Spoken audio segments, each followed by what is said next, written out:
Night Madness. What's up? What's up, everybody? Like and share the show. It's Kobe Day. It's Kobe Day. So, I figured out of respect to Kobe Bryant, today being that the Lakers are played Portland Trailblazers. I'm like, we'll push back Monday Night Madness until that game goes off. It wasn't a game. By the way, shout out to everybody. I'm Andre George Robinson, the fire starter. I got Dalton D-Man Smith in the building. I got Ron Thomas in the building. What's good, John? What's up, man? What's up, y'all? What's going on? We're gonna definitely get into some sports talk today. Definitely, for sure. I would like to go over scores and highlights first and foremost, so everything that took place today. Or we can start off the show, because it is Kobe Bryant Day. I would love to start off the show with a small tribute to Kobe Bryant. So I guess here goes nothing, because that's what we're going to do. We're going to start off the show with a small tribute to Kobe Bryant, and then we'll talk about what took place in sports today. So here we go.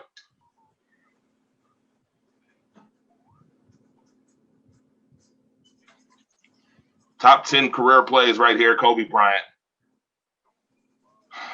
The Black Mamba. 2020 definitely started off horrible as we lost Kobe Bryant. To me, he's the second greatest player of all time. Point blank, period. Shout out to his family. I know they're still mourning.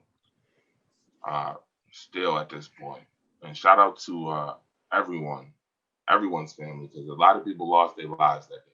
There's 8 people who lost their lives. And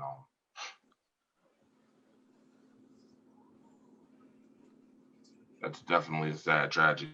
But on Kobe Bryant Day, we're going to celebrate his top 10 plays right here. So as you've seen, that one was filthy. The crossover was nasty. The dunk was disgusting.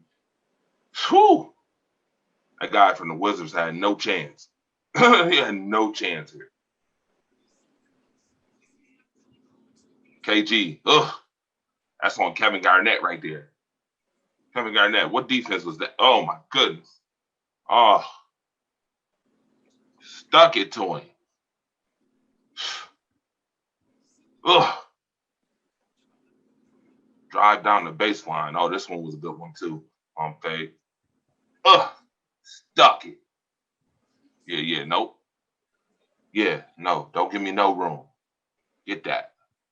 Get all this work.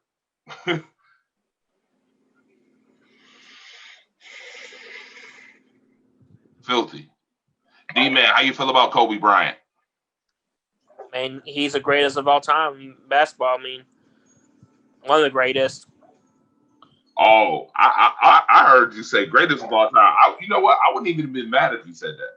I wouldn't have been upset. I'd have been Him and Michael Jordan, they're both greatest of all time, though.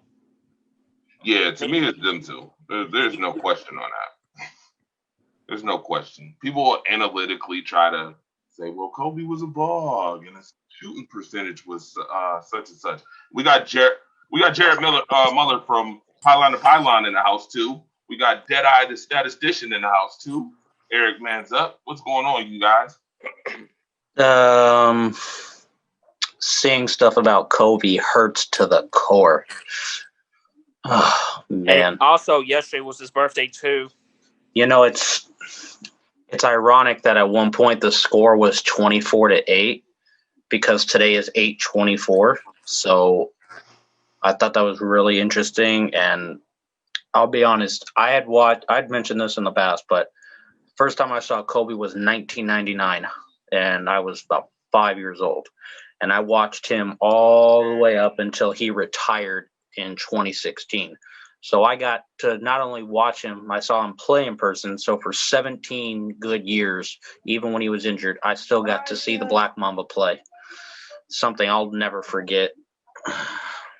Absolutely. I'm sure, even if you didn't know Kobe Bryant, he definitely had a place in your heart. He definitely had a place in your life, for sure. He was loved in New York as much as anybody.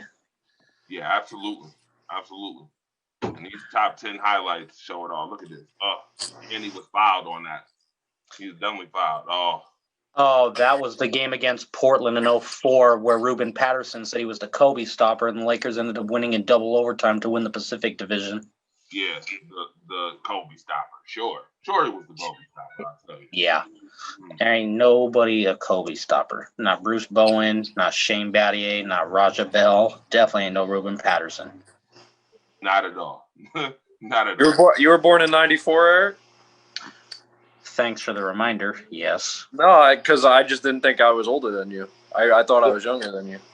Well, you definitely look older. We're almost the same age. I'm 93. Hey, Eric, it's okay, buddy. I'm also born in 94. I think you got everybody beat. Who? Who, me? Me? No, Ed. Oh, really? How's that? All right. With that being said, we are on the number one. We are on the number one top play of Kobe's career coming up after this. I could have swore we were going to number one. This close. All right, we're getting there. All right, here it is. Number one. Right here. Everybody remember this play. Oh, give it here. 2006 in the playoffs. Give it here. Oh, don't say nothing. Just give it here. Yes, give me the ball. Yep. Give me the ball. Yep. Up. Ah. Yep. Yep. Oh, this one right here. This is the stinger. Here comes the steak and the chicken finger right here. Foul line extended. Goodbye.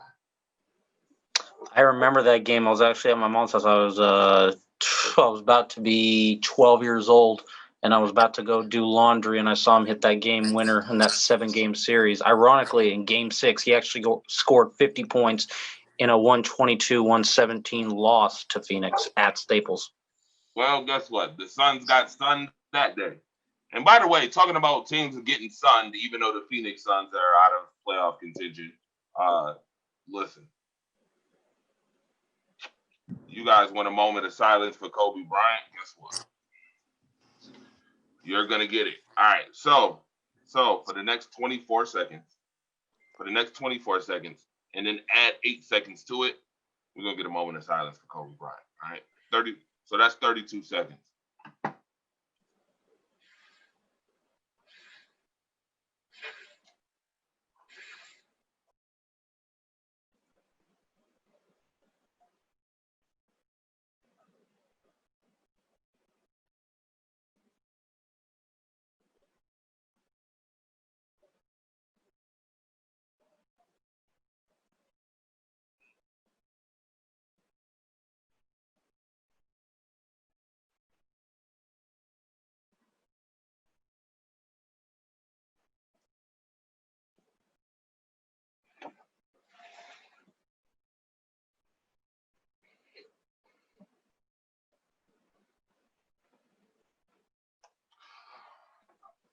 All right, we want to thank y'all so very much for doing that. Thank you very much. Thank you very much. Kobe Bryant, man, you greatly missed. Greatly missed. We had a conversation about COVID-19. How would Kobe Bryant feel about COVID-19? Man. It's ironic that some of this really got majorly more involved right after the helicopter crash. Yeah. I think Kobe still would have been an upstanding professional for sure. Would Kobe Bryant be on the Lakers right now? No. No. He already stated he did not miss playing in the NBA. He'd rather watch, his daughter and their team play, evolving the game of women's basketball, helping the Lakers evolve. He would scout from the side. He wouldn't be involved personally.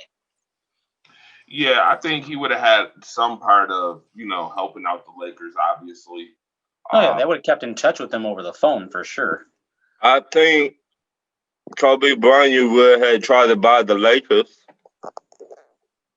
Now, that's an interesting conversation. That's interesting. Very interesting. Ron. And you know what? I kind of wouldn't have been against that. I wouldn't have been against that at all. I think Kobe Bryant would be a great coach.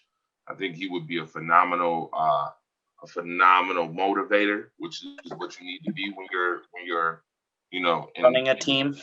running a team, yeah, and leadership, things of that nature. Got to be a motivator, majority of the time. Well, think about this.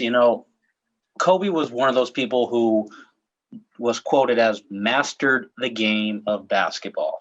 You look at that 2008 Olympic team, he was the team captain for a reason. He was there for defensive purposes. You look at that 2012 team, he was the veteran, the guy that's been in the league 16 years. They won a second straight gold medal. As much as I would have loved to see him coach, it's just hard knowing that. Could the Lakers be in a better place? Possibly. I think he would have been a good owner. Yeah, I think he would have been pretty good. I mean, we've seen other people who've been involved in basketball and don't really be great coaches or such. But I think Kobe Bryant would have been phenomenal to the game of basketball in a leadership role. We need more representation in basketball anyway. But I won't go there tonight. We're not gonna go there on the representation of basketball as far as leadership and ownership. We won't go there. But nevertheless, we need to get into these highlights, these top highlights. So here they go as follows, and we're gonna talk about each game too. Milwaukee. Well, you know what? Let's talk about the Lakers. Might as well talk about the Lakers. Yeah, I agree. Let's talk about the Lakers first. Obviously, as soon as I talk about Kobe night, I said, yo, there's no way the Lakers are losing this game. No way. Whatsoever. Jay? Yeah, so go ahead. Did the Blazers even show up? Man, listen, I'm so highly upset right now. We'll talk about it. No, because we're about to talk about it. I promise you we're about to get into it. So the Lakers won 135-115. I knew from the gate, the first 2 minutes of this game, I said, yeah, there's no way the Blazers are winning that. No way. Let me read some of these comments, by the way. Ricky says, seriously, showing Wolves highlights. Yes, sir. Yeah, he did. He probably gave a donation to a charitable cause. Yep. He has the money for it, says Dez. Guaranteed he had a lot to say about racial injustice. Bet you he would have. Maybe even an ambassador for the bubble. Believe that too, Will. Who even counted the Lakers out of after game one? I'm curious to know. So I will be very honest with you, and I will tell you that I thought that this would be more of a hard fought series after game one, because I feel like Portland, Damian Lillard, and those guys definitely have something to prove for sure. I want to say this. You might well say that the Blazers season over because number one, Leonard injured. He injured. So I don't see nobody checking LeBron James, especially AD. Okay. Here's an issue that I have. After that game one, shocking win, 100-93, these last three games, they lost 112-88, 116-108, 135-115. So in the last three games, they've gotten bounced by combined 52 points combined in those three losses. That is not a good statistic to have, especially when you're an 8 seed with a lot to prove, considering you had to play your way in from the bubble. You did all that hard work, and now you show up, and it's like, oh, wait a minute. Never mind. So, yeah, I agree with that, Eric. I think they had a whole lot of playoff games before the playoff games even started. I mean, they really went 6-2 in the bubble. They had to win those games. They really had to win those games. We talked about statistically what they had to do, and what Memphis had to do, because to be honest with you, Memphis blew it.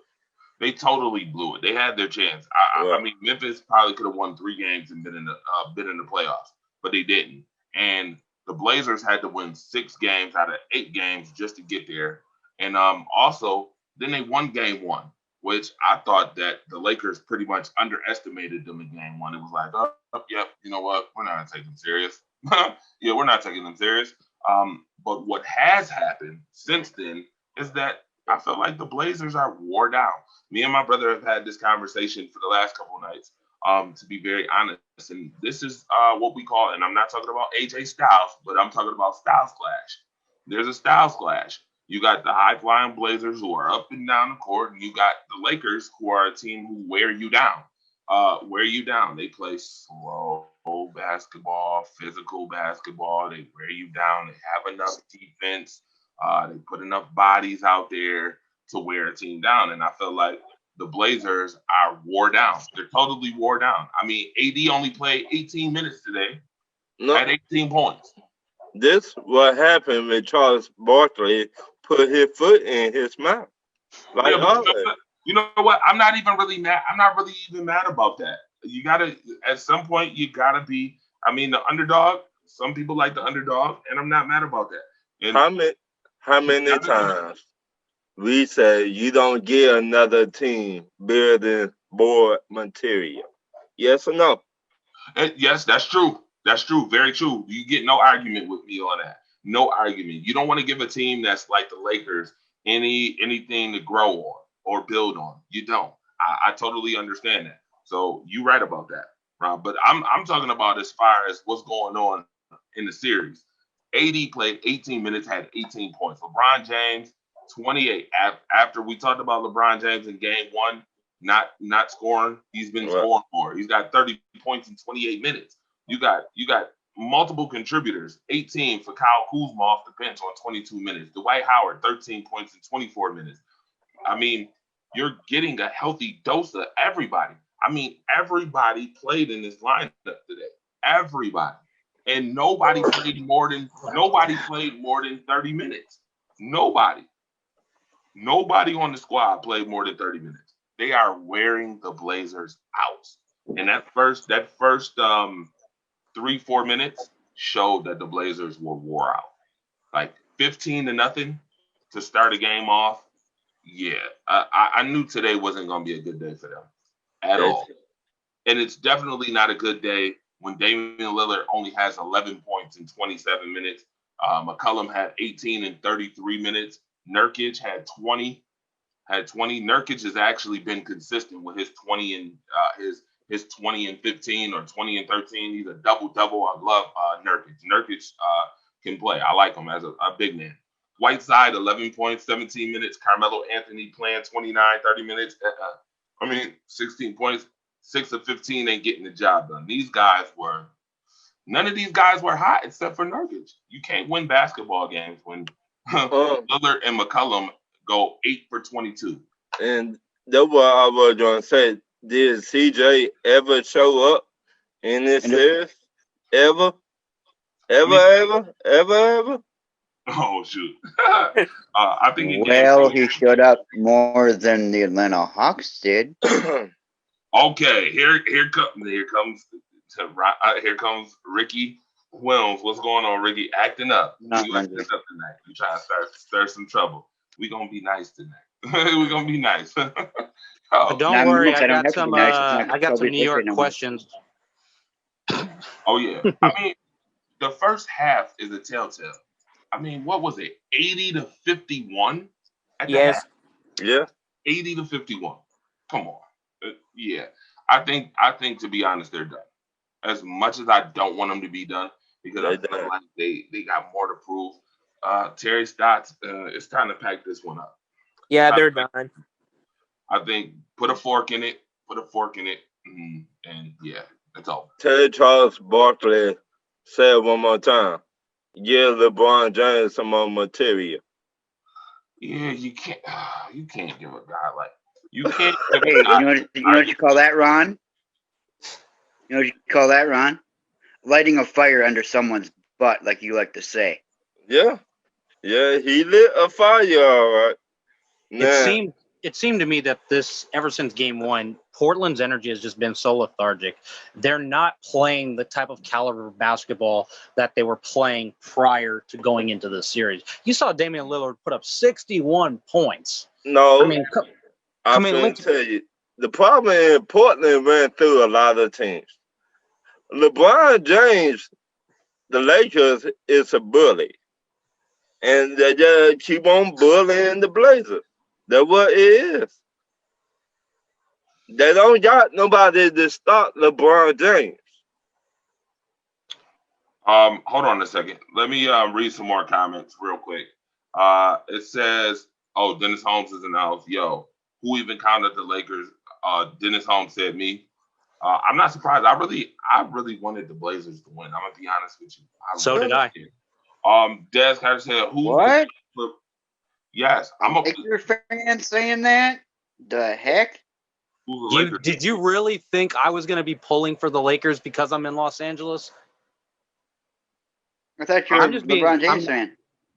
Hell no. Okay. My stance on LeBron is a player versus a person are two different perspectives. Yeah, let's move on, please. Move on. He is acting up. I told you, Ricky. I have a different opinion of the queen on the court versus who he is off the court. All right. So, with that being said, who's to blame for Portland's year after year struggles? Management, coaching staff, or players? Dame is a leader, and CJ McCollum is a interesting Robin to that Batman. He's not even Robin no more. Nurkic is pretty good. Zach Collins went down, so that kind of hurt him too. Zach Collins going down hurt him. I think it's management. I'm gonna be honest with you. I think it's management. I really think it's management. Is the Lakers full healthy? Is they healthy? The whole team? Well, okay. Well, one then played. So Ron, you have, and there's a difference. And let's be clear: as much as we love the Portland Trailblazers team, with the talent that they have, because they do have some talent, there's a major difference between having the best player and the best big man in the game at the same time, along with a lot of role players who have experience. Okay. So tell that to Charles Barkley. well, Charles Barkley is Charles Barkley. Charles Barkley had a Skip Bayless moment when he. Okay. Sorry, Dame need to go to a different team. You know what? Well, the Bombard. Yeah, ooh. I'm going to like that comment, but I'm not going to. Come on. Come to the Midwest. We want you. What do you think twice? I know a perfect team he could go to. Okay, Rob, let's hear this. Let's hear this perfect team. The Lakers. You know what? I'm done. Okay. No longer will listen. You know what? That's if you can't beat them, you what? Join them. Okay then. Yeah. Well, it's kind of bad when there's rumors about the Greek going there too. Yeah, well, I think he's going to Golden State. That's where I think he's going. And I'm gonna be honest. Could you imagine if Giannis were to go to Golden State after this year? Holy crap! Yeah, Daz, what's going on, brother? Giannis. The best team for Giannis to go to is the Miami. Nope. Okay. I heard that conversation too. But hold on a second. What's up, Des? Because I hear you coming in here right now. Des, Yo, can y'all hear me? Yeah, we can hear you. Yeah, I can hear you. So, Des, real quick before Ron gives this spiel about how Giannis should go to Miami, I need to know, Des, what's your thoughts on this Portland Trailblazers Lakers series? I'm gonna keep it real. I'm surprised. When your primary ball handler is just LeBron James, I don't care who you got on that team. I don't expect you to do as well as the Lakers did tonight, or even the previous game. Okay. Because, like I said, God forbid anything happened to LeBron and he has to come out the game, who is their best ball handler? Rajon Rondo is injured. That's true. Who are you gonna have? Deion Waiters bringing it up? J.R. Smith bringing it up? Quinn? No, let's give it Quinn to Cook? JaVale. Let's give it to JaVale McGee. Okay, see, now you're just jacking the fool. But for real, you know, and I think that goes also with laugh at someone who's been on Shaq and a fool more than anybody. Go ahead, Des. But then that also goes with what I said, even when Denver had beat Utah in Game 1. Well, Mike Conley, their primary ball handler, their point guard, he wasn't even there. So you had Donovan Mitchell as the primary ball handler. I'm not saying he can't do it, but when your starting point guard is not in the lineup, you struggle. So I'm really surprised because they have LeBron, they have AD, but if LeBron James is your best ball handler right now, you got a problem. I did say it. We did. We talked about this earlier in the week, me and my brother as well. The roster. We talked about the Lakers roster. It's not as great as everybody thinks it is. It is good enough, though. I don't want to hear that LeBron James didn't have nobody. Okay, so if they lose, I don't want to hear that because I know I'm going to have any talent. Height-wise, they have one of the biggest teams in the entire NBA. Well, I got a question. Let's say LeBron is LeBron. He does what he normally does, puts up LeBron-esque numbers, but nobody else shows up. Is that his fault? So again, kind of sounds like the NBA Finals all over again. And that's what I'm saying. Like you have J.R. Smith, you have Deion Waiters, you have who else? Jared Dudley, Kyle Kuzma. You got a bunch of good players, but will they show up? Des, here's the answer to that question. The NBA is a team sport based upon 13 players. If you are a star player and your team still lose, you still got to take some responsibility. Of course. So that's the answer to that. Now, we talked about Game 1, and it's interesting that you said that because we talked about Game 1 when LeBron James had 23, 17, and 16. And AD had 28 points, and people were like, yo, AD didn't have a good game. Listen. When you score 21 points in the first half, a coach, any real coach, is going to make adjustments to the hot hand. Somebody who coaches basketball, you're making adjustments to a person who has the hot hand. So LeBron James having the 17 and 16 in 23 points is, okay, that's fine and dandy, but you got to score when AD doesn't. You understand what I'm saying? AD had 7 points in the second half. You got to go score the basketball. And that's why, I'm going to be honest with you, I thought they lost Game 1 because LeBron James was too passive. Now, though, LeBron James ain't been passive like that. How many assists did LeBron James have? He had 10 today. 10 assists and 30 points. To be honest with you, that's what you need for LeBron James. You need that from LeBron James. But also, LeBron got in the post tonight. By the time. So, Dre, you love him in the post. So, if he keep on doing that, the Blazers going to be out the next game. Well, I think the Blazers are out anyway. I think they're going fishing already. Yeah. So, let's go to the next game because I think we've slaughtered the Blazers enough. Let's talk about Miami sweeping the what happened? Let's talk about Jimmy Buckets. Everybody said Jimmy, but he was not doing nothing. Okay.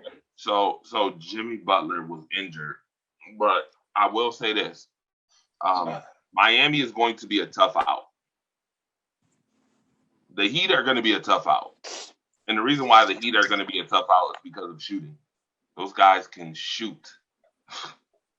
Those guys can shoot. Jimmy Butler had 6 points today, and they beat the battle-tested Pacers by what? 12 points. Yeah, the second 99 half, to 87. yeah, 99-87. Can I say this? Where TJ Warren at? TJ Warren had a good game though. No. Like I've been saying, the man garbage juice.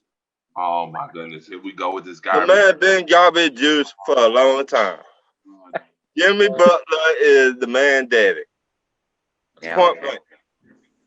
Ron, TJ Warren just got his name noticed in the bubble. he was pretty much like third runner up for best player in the bubble. I don't see the best player in the bubble. The man garbage juice. I don't see him being that bad, Ron. The man bad. I mean, he had 21 points tonight in 40 minutes. But he's a superstar. I don't think he's a superstar. I think he's good and up and coming. Victor Oladipo looked super sad tonight. I mean, he put up 25 points. Miles Turner put up a healthy 22. I think they need some more talent on the team. Indiana is one of those teams. What? Where you're gonna get so far. I mean, this is their 5th straight first round put out. I mean, I mean, it's starting to become Marvin Lewis. Don't say his name. Dre, don't say whose name I think you're gonna say. Say, Dre, I want you to say it. Nah, nope. Say it. Nope. I'll let everybody suffer. Suffer. You gonna say the man's name who had a job for 18 years? Yeah, I'm not saying his name. All right. Now, I mean, all right. Before you say, I want to say something real quick. Yeah, go ahead. George, I know you're gonna see this later. I was wrong. I'm eating crow. Okay. Good job on the Miami Heat win. I'm eating crow right now. Okay. And he's watching, by the way. Yeah, he's watching. Shout out to George Chadwick in the vault. He's watching. Trust and believe me. Yep. What's up? OG is in the house. He's watching. He's watching this as well. Let me read some of these comments. It says Miami looks good. Yep. Sabonis is missing. Yep. Will said, say it. Nope. Nope. What do you want him to say? Didn't Mark Jackson run? Y'all see, like y'all got to be indignant tonight. I'm telling you, you just want to act up. You know what? You know what? It's sad. I tried not to say it, and you just wanted to put it out. You just let it die. Let it die. Die with the lie. It's sad. I think Mark Jackson they come off the sideline and get budget. Then the Pacers. You know what? All right. So Iguodala's 5 points counted for nothing against. Well, it did because they won. So Iguodala will be in the second round again. Jimmy Butler. Obviously, Dragic had a good game, 23 points. Duncan Robinson, 2 for 9, though. All right, 2 for 9. But there, you know what? Let me make this comment. You know what? I'm going to do it after we get to the next couple of games. I'll make them later. All right, going to the next game, we had OKC. Oh, you forgot about somebody. You forgot about somebody in the Heat game. Who was that? Who we forget? I want to be your hero, baby. You know what? Ricky, we behaving tonight. We behaving. We go, buddy. Man, I'm sorry I didn't get that memo, bro. No, it's all good, man. It's all good. I'm enjoying it right now. I'm enjoying it. Listen, y'all. Like and share the show. This is Monday Night Madness. Obviously, you know what it is. We going through the NBA playoffs talk. We are about to talk about the OKC Thunder and Houston Rockets game, in which obviously you've seen this one come down to the wire as OKC won 117-114. I need to know what you guys think. Game. Wow. What do you guys think about this series right now? You know what? I finna say this. Oklahoma supposed to have beat the Thunder. It should not be what it tied now, right? Yes, it's 2-2. Okay, it should not be no tie because Westbrook not playing. Oh. Wait a minute. It should not even be no Russell tie. Westbrook would make a difference in this series. Yes, he would. Yes, he would. He'd get you 12 Considering how he points. was It's okay. playing before the playoffs started. Look, Westbrook will give you 20 and maybe 12 rebounds and 10 assists. He will give you that much. Oh. He will make a big difference. Russell plays with too much emotions, and that's always going to be his fault. Okay, It's always going so to hold him back. kick the team while they down. The Hey, I give Thunder, Oklahoma City credit. You know, Chris Paul has been in the league now, 15, 16 years, and he's still making that playoff charge, wanting to keep his dreams of a championship alive. I commend him for that. I commend him too, but you're supposed to knock out the Rockets. It should not be no tie right now. It should not be 2-2. Look at how James Harden is also playing. Yeah, he's been putting up numbers, but when you're not doing it efficiently. Really? The man don't play defense. For crying out loud. You know what? I gotta agree with Ron. If you love that. I gotta agree with Ron here, especially since Houston don't even have a center. Thank you. Shouldn't you be feeding Steven Adams all day? All day in the pocket. All day.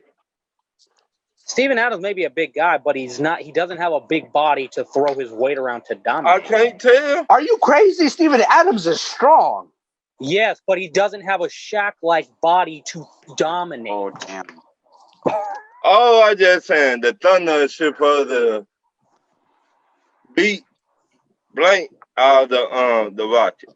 Okay, so let me first up. And I'm acting up. Watch this. I'm about to have an acting up moment too, real quick. By the way, let me throw up the gang real quick. The gang. Let's start the gang real quick. All right. Let me take this off. First and foremost, let's be clear. Houston should still win this series even without Westbrook. And I gotta tell you why. Because Mike D'Antoni, obviously, well, there's a couple reasons. Number one, finally, and I mean finally, I should put the rock on him so he could say finally the way it needs to be said. Finally, Billy Donovan has changed his system up so that OKC can be more successful. That's number one, first and foremost. So Chris Paul and him is balling. I get it, and he needed the ball to make this series what it is. Right. But I think without Westbrook, I still think that the Houston Rockets, who played only 8 players in this game, they played 8. They dressed 8. Nobody else played. Okay? Nobody else played. I think that they should have won this series in 5 or 6 games. This shouldn't be tied 2-2. I think the Rockets really should be winning the series right now. And the problem is that OKC is spacing the floor properly, and they're going to the rack. Which Houston isn't really built for great defense. Right. To the rack. And now you talk about Steven Adams. Steven Adams is good, but he's not a premier player. Do the Rockets, y'all big man? No, they really don't. Okay. Well, listen, you want to hear the roster? PJ Tucker, Covington, House Jr., Lord, Harden, Green, McLemore, Austin Rivers. Those are the guys who dressed up tonight. Right. Carroll gets to play. So the Thunder job big man put him down low. Yes or no? Yeah, I agree. Steven Adams should be eaten. But again, to be very honest, Steven Adams is not a premier. I mean, I know that, but he did work in the middle. That's all I did try and say. Yeah, but here's the thing, Ron. We watched Steven Adams before get ate up by Ensis Cantor. I just saying, maybe he does shoot on threes now. How we know? How we know? You don't need to be shooting no threes. I'm just putting that out. Let's put it this way, Ron. Shaq going 100 for 100 in free throws is probably better than you'll get out of that guy for three pointers. But here's the other thing too. Here's another thing that need to be mentioned. Schroeder went off. Yes. Schroeder went off. What do you have? Like 25 tonight, I think? No. Something like that? 28? He dropped 30. Oh, 30? He dropped 30. Now, Yeah, this was a backup point guard. And he's on the bench. Yeah. Yeah, he's a sixth man. So you tell me you got that coming off your sideline. Yeah, I mean the bench scored 43. Tonight. They dressed 9. Ferguson didn't do anything. He played 3 minutes. So really they dressed 8. So it was 8-on-8 basketball. The bench just did better. Schroeder came off the bench and did better. I mean, Adams only had 12 points. He had 5 field goals. That's something. Well, the Thunder is supposed to be eating right now. I mean, I did say I felt like this series would go 7. In my personal opinion, I thought it would go 7. And the way it's looking like it could go 7.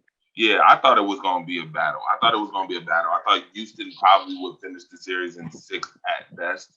We'll see what happens the next 2 games because I tell you what, if he keep going like this, you're gonna see James Harden get mad. Now, here's a question that really need to be asked. Ready for this? Yeah. If the Houston Rockets just so happen to get bounced in the first round, do you now question Mike D'Antoni after what you've seen? After what you've seen as far as Brett Brown getting bounced from being the coach of the 76ers, which we will call it. Me, I would have fired Mike D'Antoni a long time ago.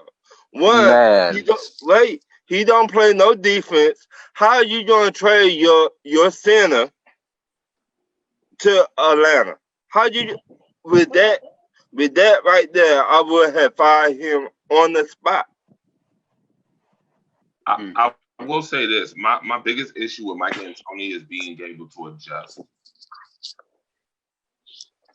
He's not a great adjusting coach. He doesn't adjust great, which is the reason why you've seen the Houston Rockets give up series that they should have won on multiple occasions.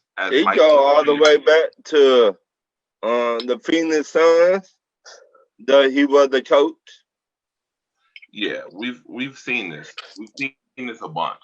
But let's get to the last game tonight because this is interesting. Milwaukee 121-106 over the Magic. After the Magic won Game 3, Milwaukee is doing the same thing the Lakers is doing. How do y'all feel about this series? And do you think that the Magic can pull out another win? Do they have another win in them? I think so. I think the Magic won and that was it. The Magic. They got lucky with that one. I think the Magic's trying to make a name for themselves. That magic is coming from Universal Studios and Disney World. There ain't no happy magic. Don't say never because they already got one win.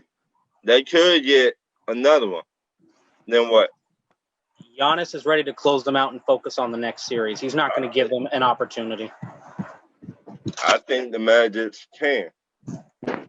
They can, but likely it won't happen. D-Man. What's up? How you feel about the Milwaukee Bucks? Hey, they doing good this year. I mean, look at what Milwaukee has. Just up front, you've got Giannis and you got Robin and Brook Lopez. And then what's the small forward's name? Chris Middleton? There we go. That barely even show up. That don't even show up all the time. And that's why Giannis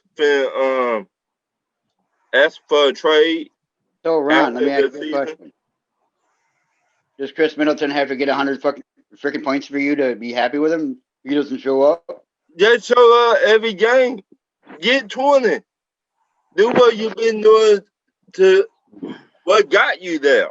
What got you to the playoffs. Do what you've been doing. That means shooting the ball. Last time I tell, he had not showed up.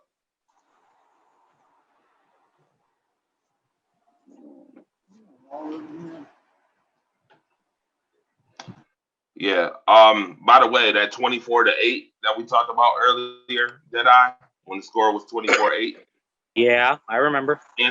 Anthony Davis was on the line for 25 and 26. How about that? I just want to put that out there.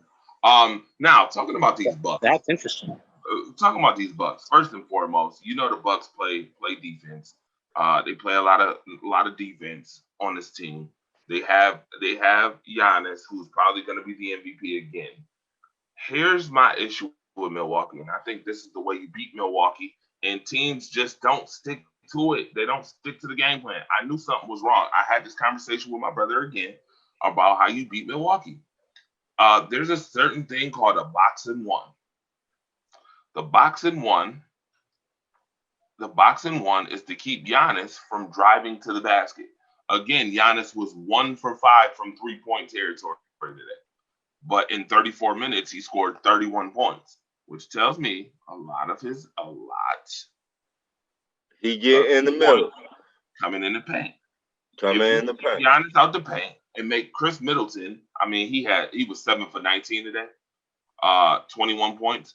But the Magic don't have premier perimeter defenders. In which, in game 1, I don't understand why they're not doing this again. But Giannis is not a premier perimeter defender. He's not. He's not a premier perimeter defender. If you space the floor and you got a big man like Vucevic, who put up 31 again tonight, your team has to come ready to play. I mean, Ennis the third put up 6 points. Wow.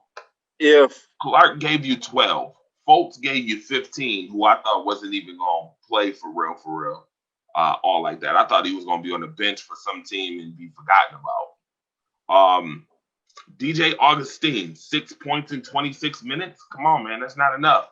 I mean, Ross gave him 19 and 30, but they're not getting any other real production.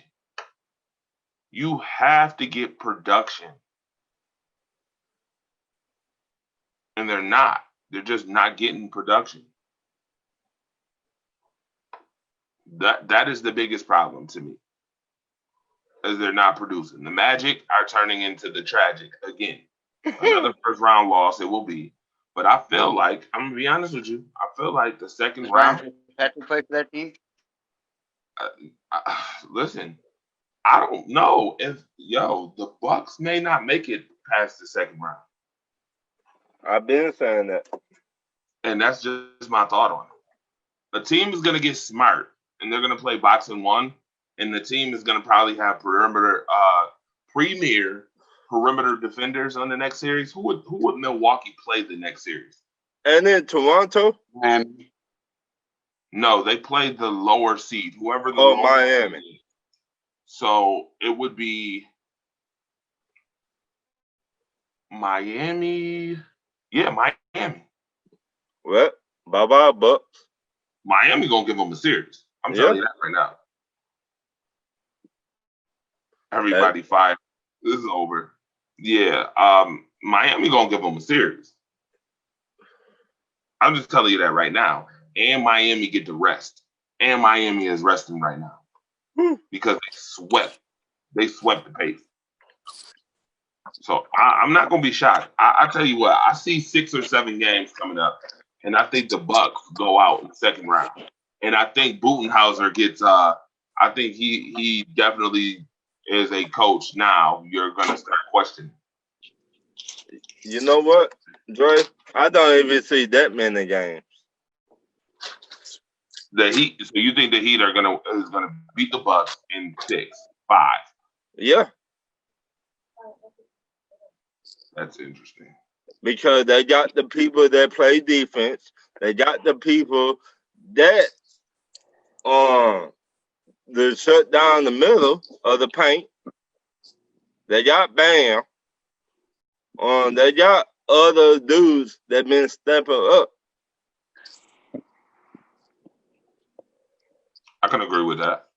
I mean, I think Miami's number one important factor that I think people are overlooking is the adult they have in that locker room and Andre Iguodala.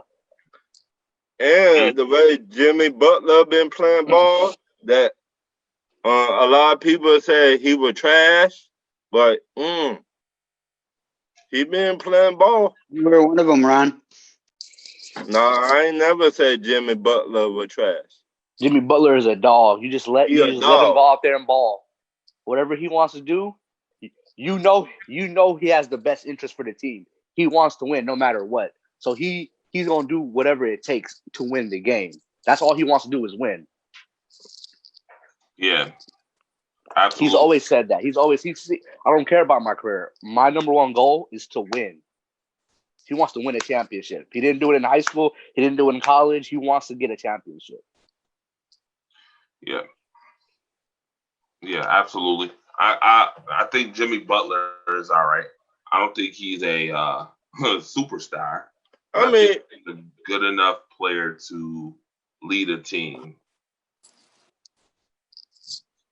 A lot of people question that about Jimmy Butler. A lot of people. But you know why? Because people don't know how to handle when a player like Jimmy Butler gets in your face. They take it personal. Ask the 76ers. Yeah, they take it personal. I think Miami's the number one important factor. Ask the 76ers. Do that miss Butler? Damn, Ron, really? I would wait. I can agree with that. I can agree with that totally. I think I told somebody else that. I said the Sixers is missing. They're gonna miss Jimmy Butler. They're missing him right now. And shout to Dennis Holmes about the 76ers. Oh shoot! Really? What's up, Dennis? You had to shout him out. No, it's because Dalton mentioned that last night after Dennis had won trivia. He said it was ironic that when the 76ers got swept, Dennis was the only one winning a championship. Oh, man. Wow. Out. He wasn't wrong. Out. Dalton has got jokes, man. Well, interesting enough, our first hour has been NBA. So our second hour is going to be NFL and other topics. A couple things need to be addressed on the docket, folks. A couple things need to be addressed on the docket. First and foremost, let's talk about the Earl Thomas situation. I want to know how everybody feels about Earl Thomas and what's going on, and where do you think Earl Thomas will go? I want to go first. I want to know, do he still having nightmares about that? Hey, I was about to ask the same question, Ron. Said it. He could go to the Patriots. He could go to Kansas City. He could go to Dallas. They need all the help in that secondary. Or my favorite team, Atlanta, because he know Dan Quinn. Let me get comments from Jared Mullet. Pylon to pylon. Yeah, I'm still here. Definitely, I was off for the basketball talk, but now we're here for football. So Earl Thomas, I think I don't know. I mean, this has been like 2 years of stuff going on with him now, and it's all a lot. It's a lot of locker room stuff apparently. That's what it seems like. So I don't know. I don't know where to go forward with Earl Thomas, and he's been play wise on a decline. So I don't know who's going to pick him up. He could be. I got the perfect team ready for it. I got it. Ready? Culprit just got hurt. Cleveland Browns. Yeah. Who got hurt? Grant Dolphett. He's talking about Yeah, Grant Delphin from well, he the stinks. He rookie. stinks anyways. He's He's LSU. Now he stinks. Yeah, and he stinks. Doesn't matter where he went, he still stinks. Can't tackle. Absolute liability as a tackler. Hey, I still bet you he can tackle better than Mr. Jailbird Baker himself. Oh, Who? I got an interesting take on ET. Yeah, go ahead, Dad. Go back to Seattle. They just got Jamal Adams. Go back to Seattle. Nah. Go back to Go Seattle. ooh, Go back to I got- Seattle. That man is I not got one going back to team Seattle. for Earl Thomas. Even if it's just for a 1 year, go back to Seattle. He ain't gonna do or it. No chance. or wait a minute, or Come to he San Francisco. San he Francisco. could go to the 49ers. We got some static here. Hold on a second. All right, let me clear something real quick. Clear the air. All right, go ahead, Ron. He could go to the 49ers. Remember, Richard Sherman and him best friends or associates. They could help each other out. I mean, you know, Right. I wouldn't mind. I got one team for Earl Thomas that he could go to. Go The ahead. Colts. Ooh. Mm. That's okay. Then you have a senior citizen quarterback and you have a senior citizen safety. Go for it. Ouch. Ricky. Ouch. Ricky is. We're gonna talk about hilarious. QBs with Danny Nichols over there. Ouch. Ooh. Just worry about Dangerous worry territory about to going walk. by in bubble wrap, okay, buddy? Listen, I know Carson Wentz is always hurt. You're not telling me anything new. But he could go to Kansas City. They just let go. Nah, they wouldn't pick him up. No, they already have two set. Their safety position set. But they just let go of the tackle. So they got the money to pick him up. Yeah, but they don't need a safety like at all. They have their two starters set. Yeah. Let me say this. I think this is, to be honest with you, I think this is all a ploy to go to Dallas. Well, he did say Jason Garrett come pick me up. So where's Jason Garrett? You know what? Yeah, that's when Jason Garrett was the coach of the Dallas Cowboys. Nice try. I see what you're trying to do tonight. Don't act like I didn't, that I forgot. Mm-hmm. Oh, we ain't forget. Ain't nobody forget that the Giants better produce this year. They better. They picked up Jason Garrett. Yeah. Oh my Yeah, God. they picked up Jason Garrett. I like He Joe might Judge, be but damn. He might be okay, OC. Yeah, good job with that. Is he still gonna do the clap? Eggs, yeah. He's still gonna be around there clapping. Clap still kicked your butt how many times? Oh. Oh. You getting it hot in here, boy. Yo, can you imagine the Eagles with the clap? Wait, what did you say Got the about the clap, Eagles? so what's the difference? What's the clap? What's the difference? I'm sorry.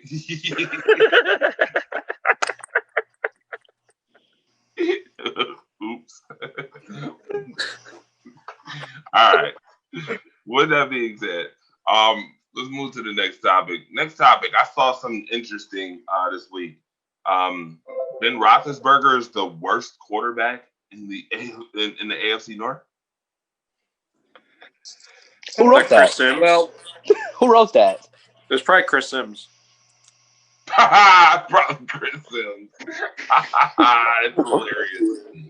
I swear, his list sometimes it kills me. I'm not even saying that because of the Giants. I'm saying that because he has terrible QB rankings every year.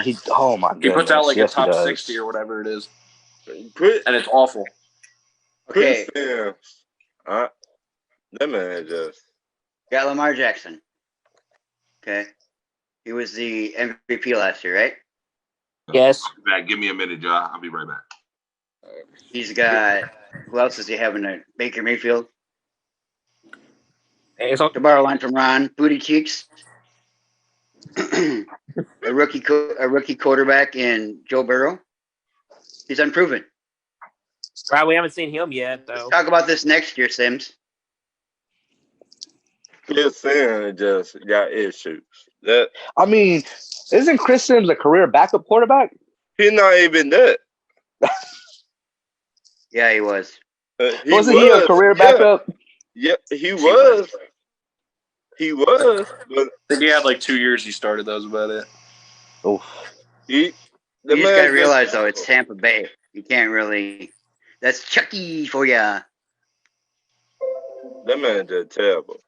Like for the Giants too. Oh, Good one. Good one.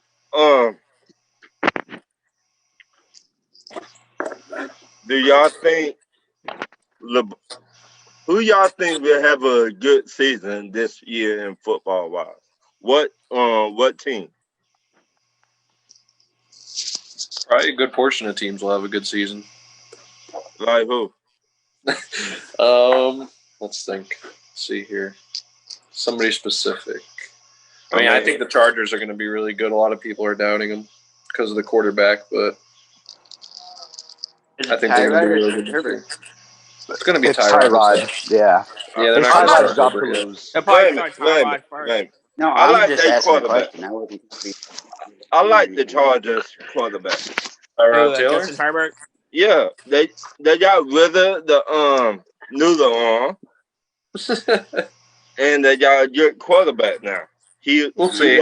I think he's all right. I don't think he's that I mean, anything special, but he okay. He better upgrade.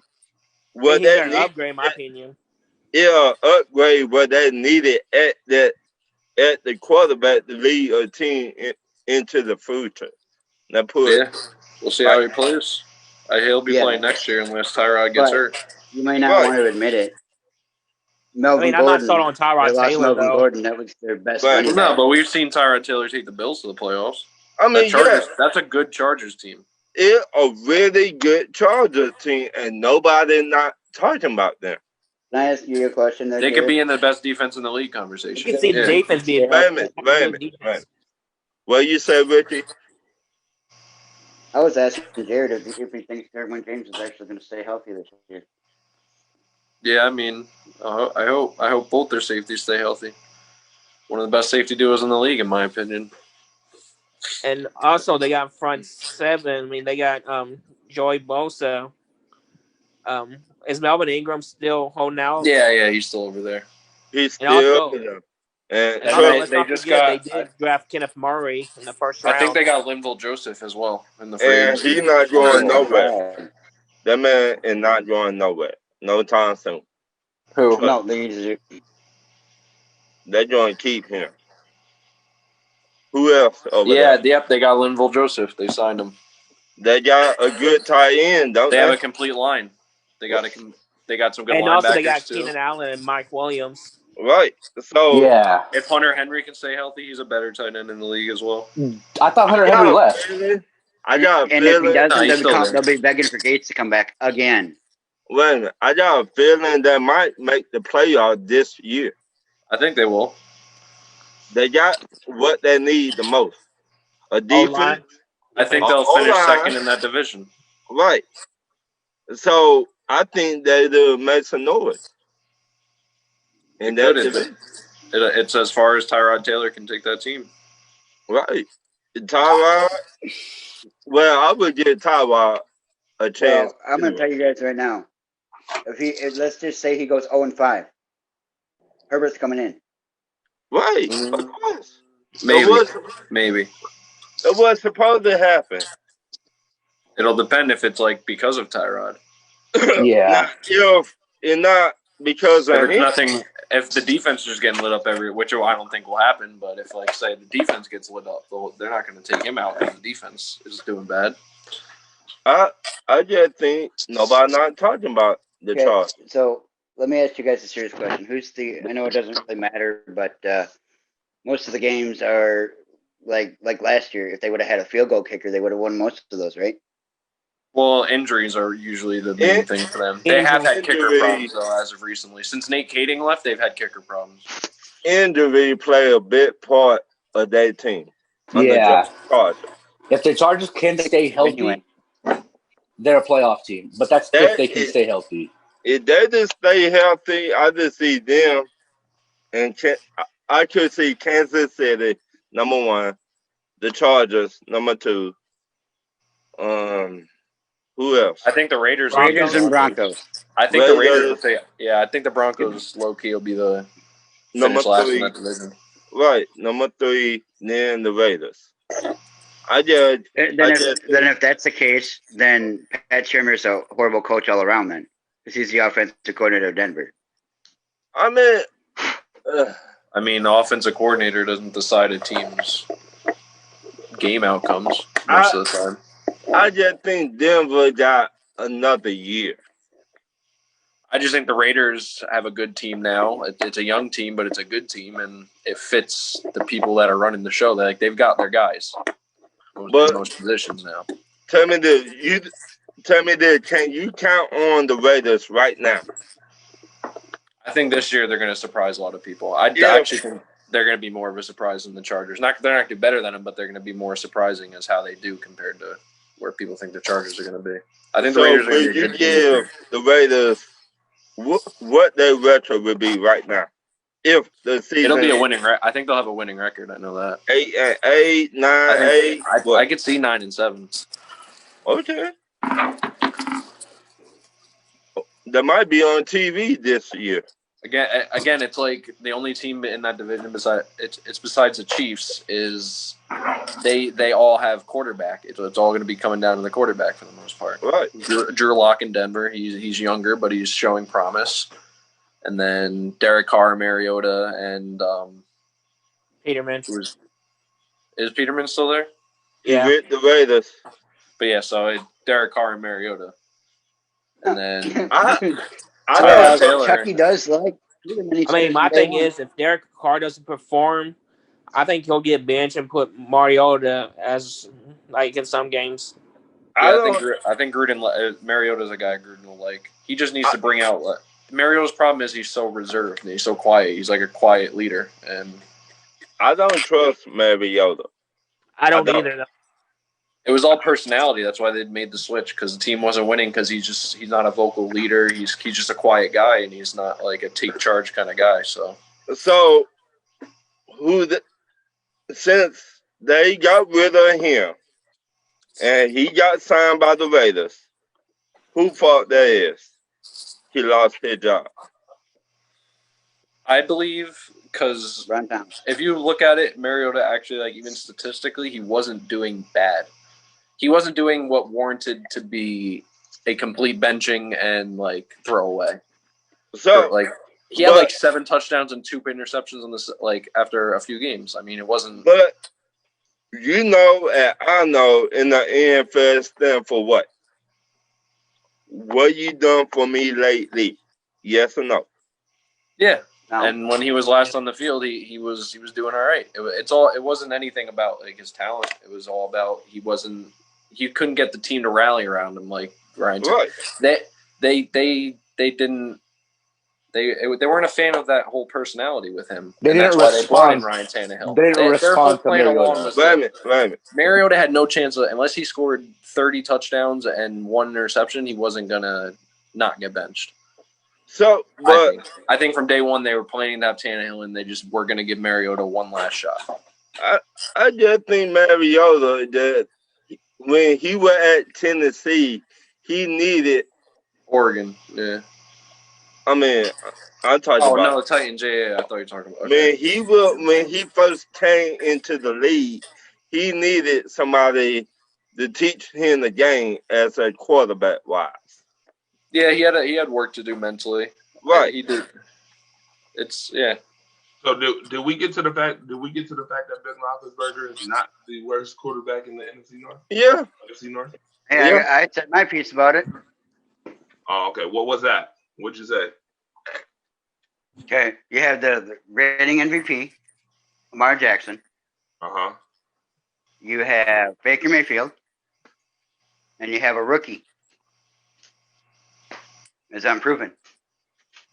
So it's at least third, between second and third for me. I'm a believer in Baker. I think he's third. I believe Baker will have a bounce back year.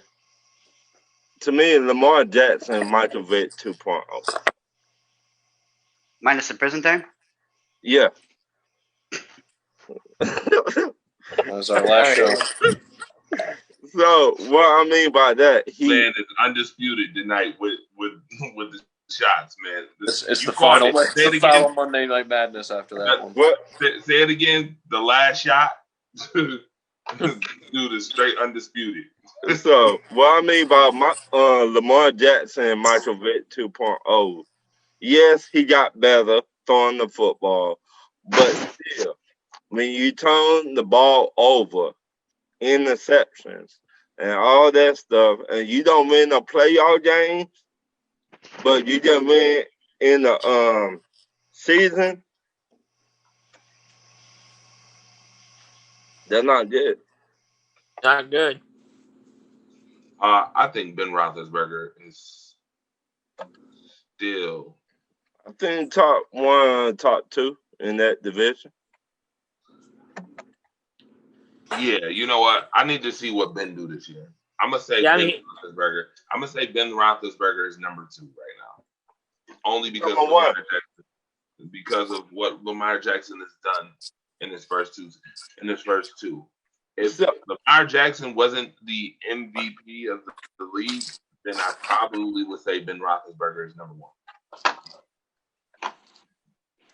I think if the line holds up halfway decent, my man Burrow can have a better statistical season than Roethlisberger. He's got the weapons. He's got the run game to work with. Doesn't it also depend on AJ as well? I mean, they drafted T. Higgins. He should be all right. They got some guys. Tyler Boyd's a very good receiver now in this league. So, I mean, are we forgetting what Ben is? he is a Super Bowl champ. he's a few A things. two-time- I'm not forgetting a nothing. that two-time Ben is. Super Bowl champion. Two-time champion. Super Bowl champ. One time something else. So let's Hey. give the man a little respect. Okay, I think he's earned it. Oh, I don't Let's respect give that him man some one respect. bit. Well, that's besides the point. Next question, please. Whoa, wait a minute, Jerry. You said you don't respect him? No, I mean as a person, no, absolutely not. But Oh, okay. it's just yeah. All right. So I respect his legacy though as a player, but I don't right now. 2020, Ben Roethlisberger is nothing to be scared of. I don't think, to be honest. interesting. All right, I do have a question. Before we talk about these false positives going on in the NFL, by the way, Yeah, it's crazy. yeah, the false positives going on. The NFL is investigating the situation, as we know right here in the 716. Josh Allen ended up with a false positive, which had Josh Allen miss a practice. If you watched the Buffalo Bills to rise up earlier, we had Josh Allen and Micah Hyde live on interview, which we appreciate that. Thank you to Mookie Hawkins, by the way. Yeah, he was quite pissed off. Is the league doing everything they possibly can to alleviate missing out on the season? Because I got a feeling that that's still a possibility. I think the league more worried about making money than anything. That's what I think. Because you gotta look at this point of view. They got to pay the network, the TV time of their games, contracts, all that stuff. That's what I think. Interesting, Dalton. I think for me, I think NFL is still investigating. I think it's gonna be in trouble this year, and I agree with what you said about positive stuff. And I think these false positives are crazy. Absolutely. In this point of the game, I think nothing is perfect, but Too bad they cannot put everybody in a circle in the NFL to play the game. but here's the other thing. Yeah, but here's the other thing you got to consider too, as far as these false positives is concerned. This is the other part I wanted to talk about. do you feel that teams down south have an advantage over teams up north? And the reason why I asked that question is because we've seen with this COVID-19 pandemic that the southern states have kind of been more lenient than northern states, in which we've seen a lot of up north teams like the Bills, Giants, Patriots say they don't want no fans. Just say Florida. Florida. No Just fans. say it. They don't want no fans.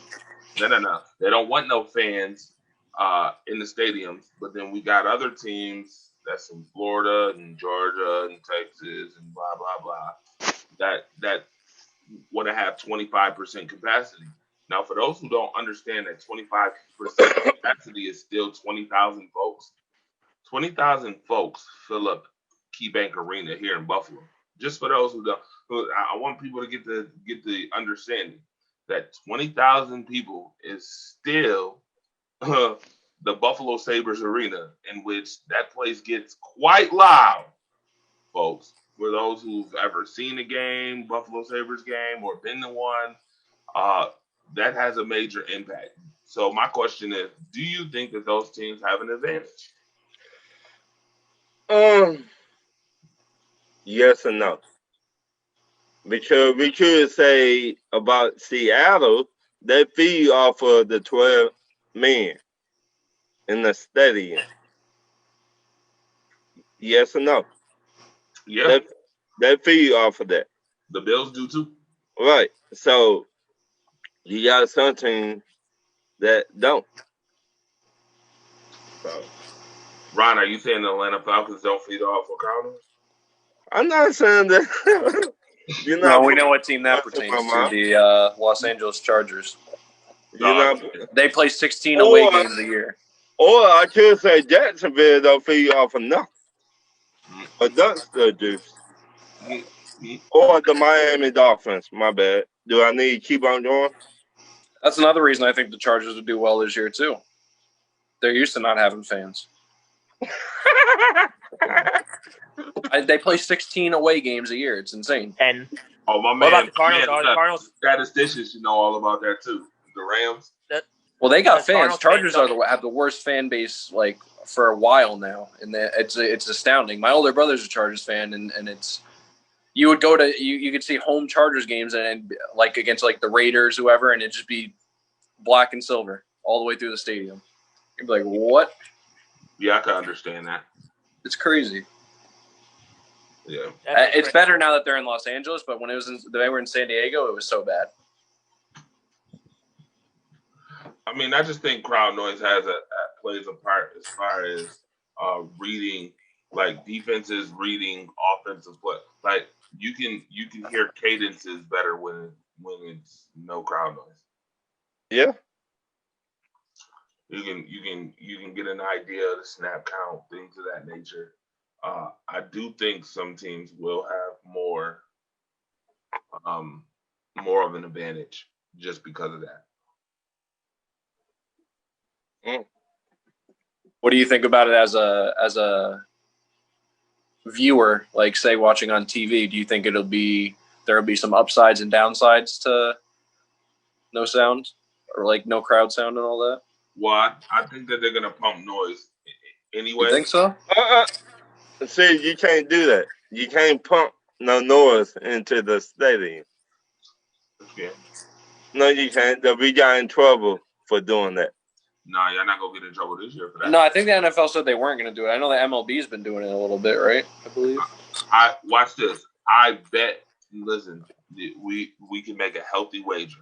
I bet there will be teams in the NFL who will pump crowd noise. See, in fact, I know for a fact that the Buffalo Bills are probably going to pump crowd noise. For a fact. And that's being very honest. I think it'll be kind of crazy hearing all the hits and stuff. The hits are going to be a lot more amplified. It's similar like with the UFC now. I like the quarantine fights. To be honest, I like hearing the like it's you think about the impact that stuff's having a lot more. You like all the impact. Yeah, it's crazy. Yeah. I mean, it also takes away from the aura of it too, of any sport. It'll be similar with football too. It's the like teams coming in and all that, and crowd going crazy, coming out the tunnel, stuff like Brian Dawkins back in the day, Ray Lewis. People still do a lot of that stuff. That's like with the UFC, man. There's nothing like a Conor McGregor walkout with Sinead O'Connor playing in the background. Those are the stuff that sucks about sports right now, that with the no fans and missing a lot of that stuff. But there's, like I said, there's some positives, I think.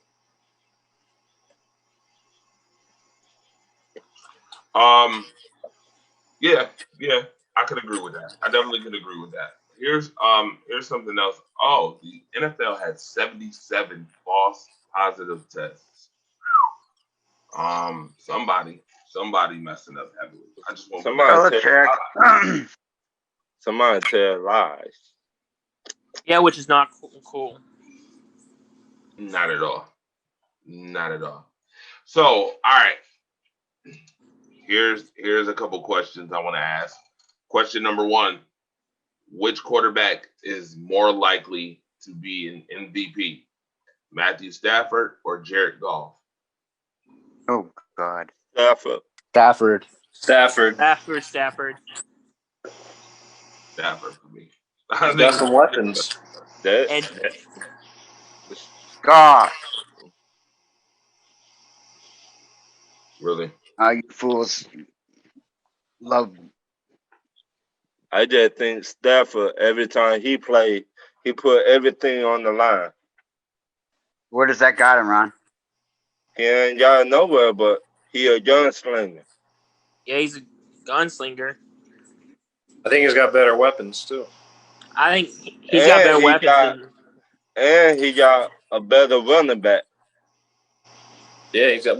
They catch out of the backfield too. Right. And again, the last couple years, Kerryon Johnson's not staying healthy. That's why they had to get Swift. But once again, Swift is a better running back than Kerryon Johnson.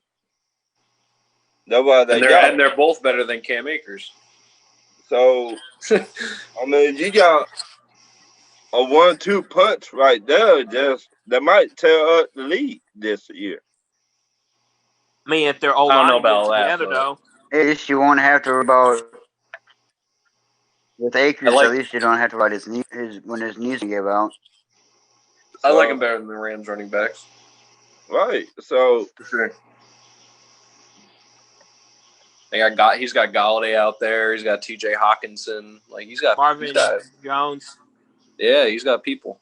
He got some players. And also they got Jesse James too. Oh yeah, they did. Yeah, for the red zone. So I get all that, but I am worried about that cornerback, that rookie cornerback though. Oh, you talking about Jeffrey Okudah? You're worried about Jeff Okudah? Yep. Because why are you worried about him? Because he's looking like what I've been saying, a straight bust. What do you mean? Because you see him in practice. Oh, I mean, practice is practice. It is what it is. Once again, I've been saying this. If your defensive line to get to a quarterback, how you know that cornerback is good? In the NFL training camps, a lot of, especially early on, like the one-on-ones and all that, they really stack it against the defense usually. You're supposed to. Yeah, like it is what it is. That's their job. We see people get killed in practice all the time and be absolutely great in games, and we've seen the opposite all the time. Right. So, well, in training camp situations, generally, the defense has the upper hand. In the receiver corner aspect.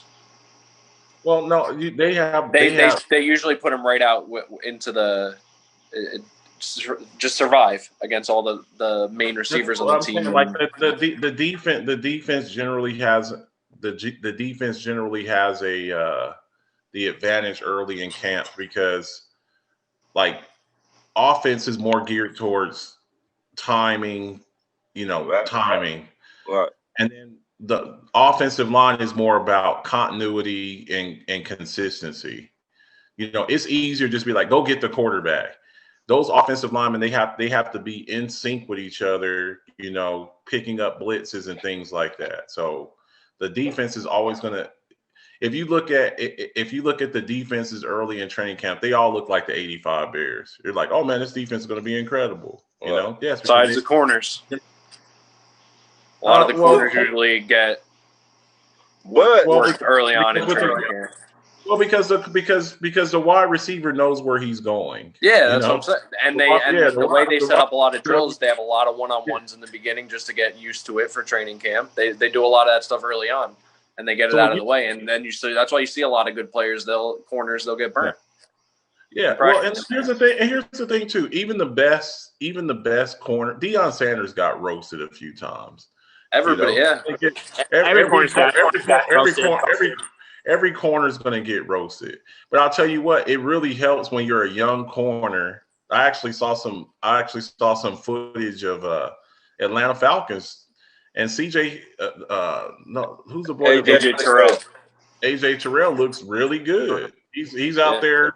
I mean, when you're practicing every day against Julio Jones and Calvin Ridley, that really helps. That really helps. As a rookie, like you're seeing this guy, like I think Trayvon Diggs, you know, for him to see CeeDee Lamb and Amari Cooper and Michael Gallup every day in practice. Yeah, a lot. Like, I'm sitting up here every day. I'm facing up here against top, you know, like a top wide receiver core every day.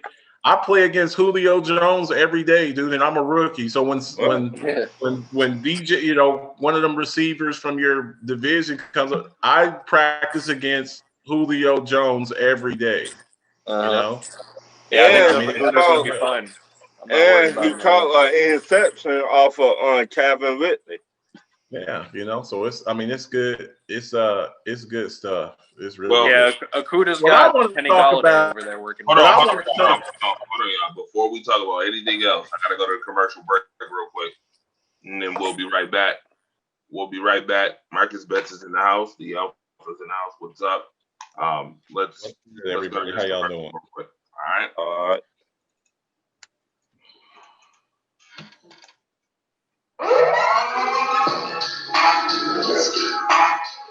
Hey, I'm gonna need you to spit. I'm gonna need you to spit a verse to that song, man. You got it.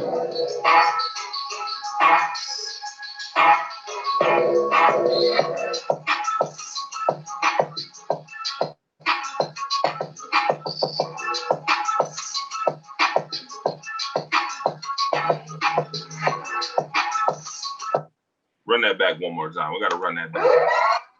Hey.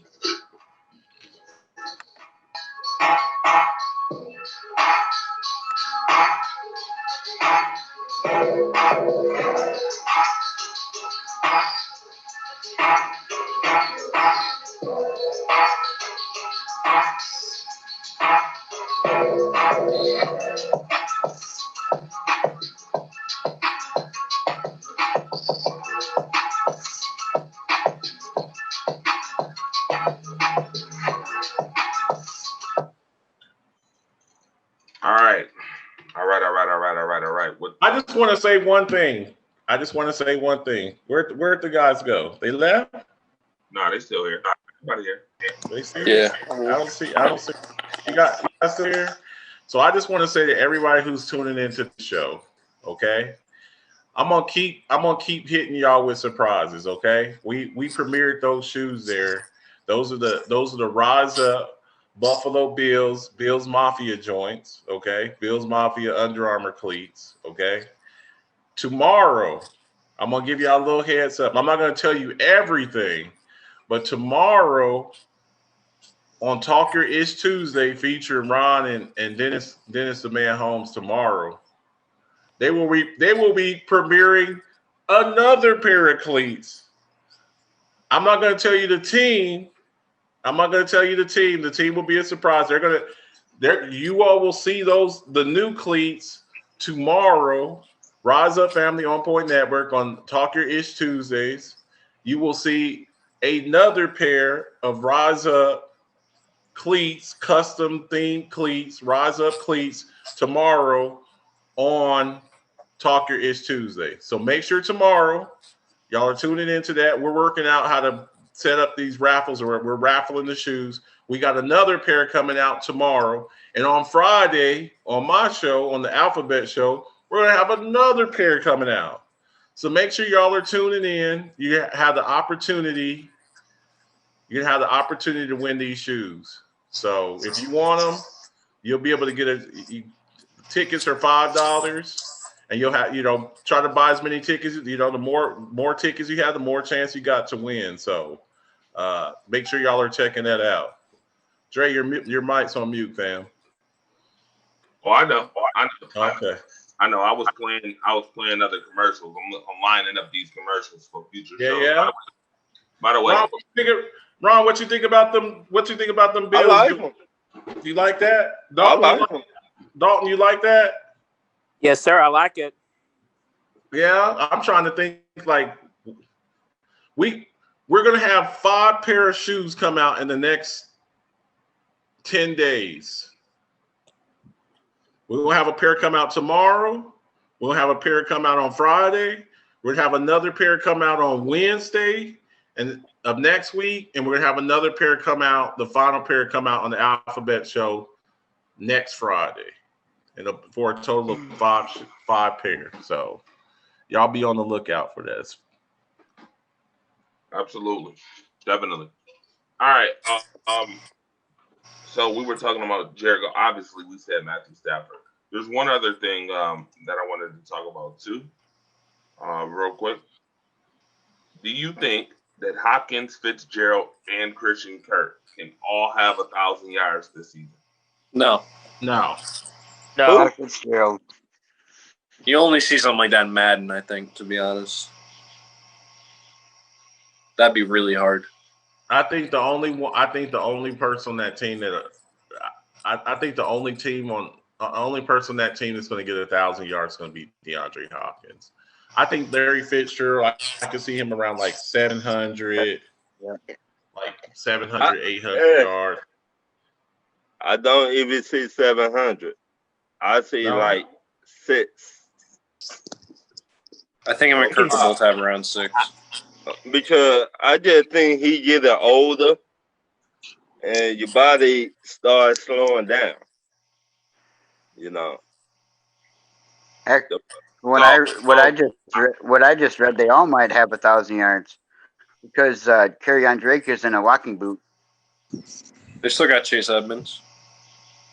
So I'm gonna be very honest with you. I think it very well can happen. And in fact, it's happened 5 times. And the Cardinals have done it before. In 2008, you got to remember Fitzgerald, Anquan Bolden, and Steve Breston all had 1,000 yards. Breston had 1,000? Yep. Remember, Kyler Murray almost threw for 4,000 yards last year. True. I very well think that it could very well happen. I think so. I do. I think Fitzgerald will have 1,000 yards because I think this is going to be his last season. I'm going to be honest with you. I mean, last season Fitzgerald almost had 1,000 yards. Christian Kirk had 700 yards.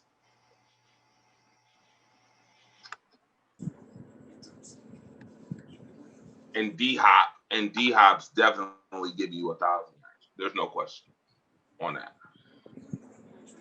So I think if Kyler Murray has worked on his accuracy and he can make the throws, I very well think that it can happen. I mean, in the 5 times it's happened, folks, I'll tell you the five times it's happened. I told you 2008 with the Cardinals. It also happened in 2004 with the Colts, Brandon Stokely, Marvin Harris, and Reggie Wayne. It also happened with the Falcons. In 95 with Eric Metcalf, Terrence Mathis, and Burt Emanuel. It happened in 1989 with the Washington Redskins with Ricky Sanders, Gary Clark, and Art Monk. And then it happened also in 1980 with the Chargers. Charlie Joyner, Jeff Jefferson, John Jefferson, and Kelly Winslow all had 1,000 yards as well. So it's happened 5 times. 5 separate times. When did he play the Texas? Say what? When did they play Texas? When does who play Texas? The Cardinals. The Cardinals. Yeah. No, they don't play the this. Cardinals play the Texas. I don't. Every team plays each other every 4 years because of the division. I think this year the NFC West plays the. Well, Marcus, that's not AFC East. That's not necessarily true because Buffalo is playing Baltimore again, and Buffalo played Baltimore last year. No, I'm saying You'll have played every team in the league at least once in every 4-year span. Every 4 years, you will have faced every team. Oh, That's how the schedule is set up. Yeah. Okay. Well, I agree with that. I agree with but that. I was gonna say if Arizona played them, the Texas, how he can get like 202 touchdowns on them. They don't play the Texans this year. The No, Cardinals. they're not. The Cardinals Cardinals play play against- the 49ers, Washington. They play Detroit. They play the Panthers, the Jets, the Cowboys, Seahawks, Dolphins, Bills. Then they play, obviously, the Seahawks again. They play the Patriots. They play the Rams, Giants, Eagles, 49ers, and Rams again. Rams again. Lord have mercy. By the way, that schedule is not easy by any stretch of imagination. By any stretch. I see them going 6-10 again. Should be very honest. Who's going to be 6-10? The Arizona Cardinals. No, they won't. Kyler Murray will be this year's Lamar Jackson. Okay. So watch this. Would you like to make a healthy wager again, Marcus? Do you want to do this again? So you can lose Yes, again? I have no issues with that. I've been saying this for months. Let me say this again. He'll be top 10 in QB production. Yeah, I think they'll be top 10 in QB production, but that's it. I'm gonna be honest. I see them beating Washington. I don't even know if they beat Detroit. I don't even know if Detroit is an easy out at this point. They play the Panthers. Wait a minute. They play the Panthers. They play the Jets. They got the Jets. They got the Dolphins. They got the Patriots. Rams. Okay, I'll say 7-9. I'll give them 7-9. Is that better assessment for you? He's finally got a legit number one receiver. You saw what Kenyon Drake did last year. He totally turned that offense around. They got a playmaker at the running back position. David Johnson fell off. He fell off a cliff. You got 3 receivers. You got three receivers that can go out and win. Larry Fitzgerald can go back to just being a guy. He could just go back to being a guy. The future Hall of Famer he is. He's not a number one anymore. But if you put him on a number 3 corner, he can still do work. So DeAndre Hopkins is arguably. Will you say he a number 2 then? He's a number 3. Christian Kirk's the number 2 on that team now. Okay, so let me ask this question then, Marcus. If you see better than 7-9, how many divisional games do you see Arizona winning? Honestly. Well, did they beat San Francisco last year? No. Did they beat Seattle last year? Yes, they did. Yes, they did. Oh no. I like that Detroit matchup. Yeah, they did on week 16 Except last the 9. year. Them and Detroit tied last year at the beginning of the season. I like that matchup. Yeah. Week 16. No, I'm saying though they beat San Francisco and Seattle when it counted. Those divisional games are always going to be tough. They're going to always be tough games. But you got arguably, I think DeAndre Hopkins is the best wide receiver in the league, and I say that for one simple reason, because the man has produced with garbage quarterbacks. He was producing with Schaub. He was producing with Brandon Wheaton. He was producing with all of these Case Keenum, all these bum quarterbacks that Houston's had, and he still was doing work. And then you see guys like Julio, who's had Matty Ice his whole career. Michael Thomas has had Drew Brees his whole career. Go ahead, Can talk you about imagine Odell. DeAndre? Odell Beckham Jr. the mouth breather himself. Yes, you know what I'm saying? It's like who your quarterback is. I'm not saying that Julio Jones is not an incredible talent. I'm not saying Michael Thomas is not an incredible talent. But when you have, can we all agree that the day that Drew Brees retires, 5 years after that he'll be in Canton? Can we all agree to that? Can we all agree to that? Yeah. Drew Brees? Yeah, he's definitely. The day he retires, 5 years after that, he will be in that Hall of Fame class. Yeah. And you played with him your entire career. Julio Jones, you played with Matty Ice your entire career. I think Matty Ice got drafted in 2009. And Yeah, Julio got 08. drafted 08. 09. From Boston College. So in 2011, that's when Julio got drafted. Right. Julio and AJ Green were in that 2000. So his entire career, his entire 9 or 10 year career, he's had. Do we all think that Matt Ryan is a Hall of Famer? Is Matt Ryan? No. If he No. Yes. Hell no. What? Yeah. Look, I will say this. How about this? Can we all agree that Matty Ice? I will say this. Last year, our O-line was injured, prone, and he still put up numbers. And you guys gave up a lot of sacks too. Yeah, Caleb McGarry led the league. We gave up a lot of sacks. We were the 25th. Caleb McGarry gave up like 16 or something. He led the league. So, but every year he put us stats every year. This might be the first or the second time we got a good offensive line in Atlanta. We're gonna see what the offensive line looks like. You had 2 guys in the top 10 last year in sacks given up in the league, Right? and one of them led the league. We got to see what they're gonna. That line still might be rough. Yeah, it might be, but Those are the 2 guys they drafted high that they were supposed to be like.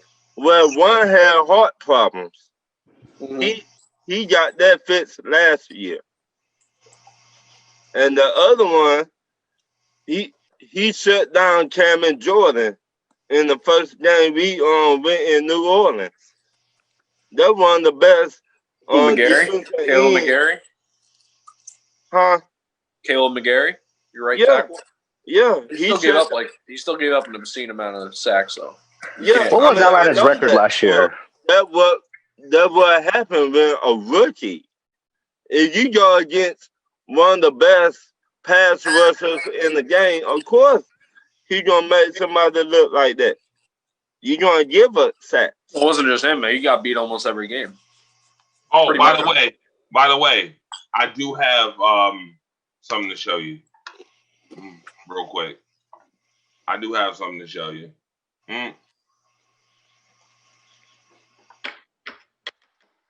Hey, real quick, what was their record last year, Atlanta?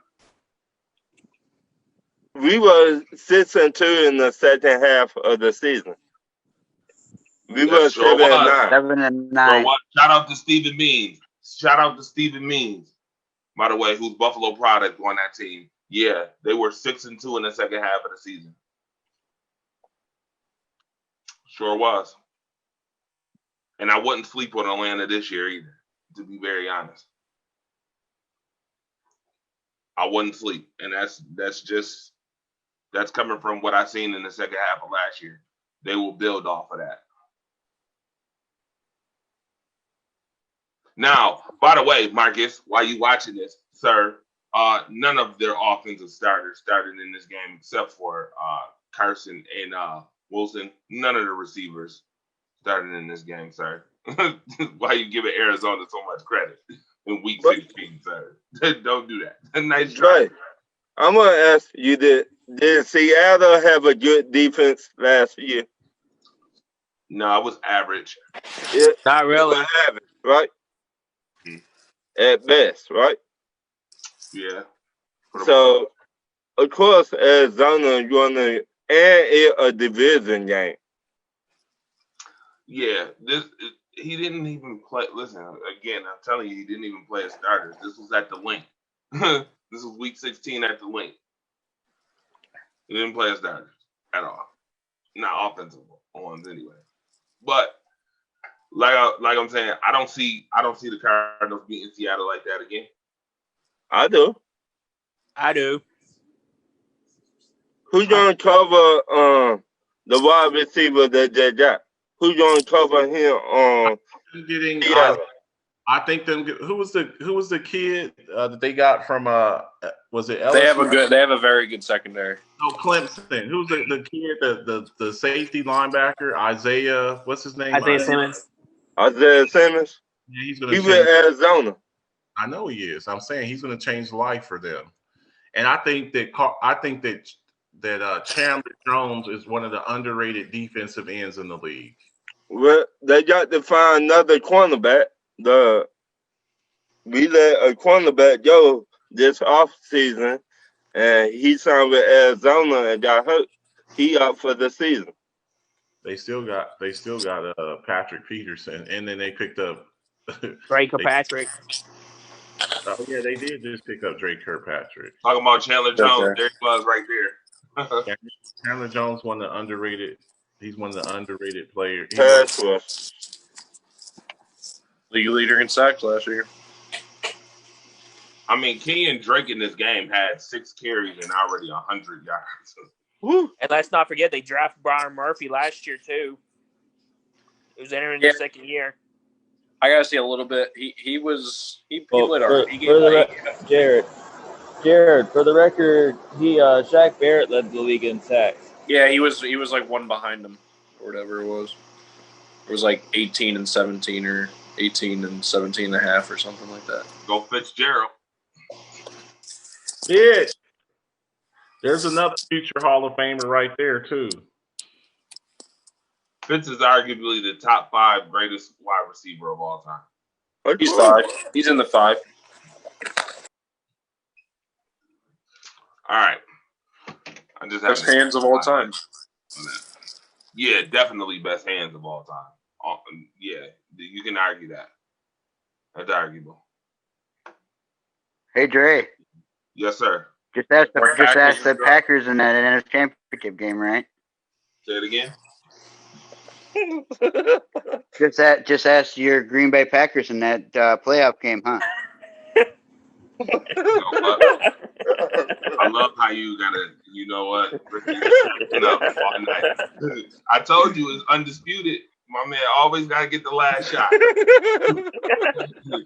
His nickname should be Adam Cole, baby. Like you just keep going and going. Always a good old time. Dennis Holmes said, "I'm sleeping on Atlanta."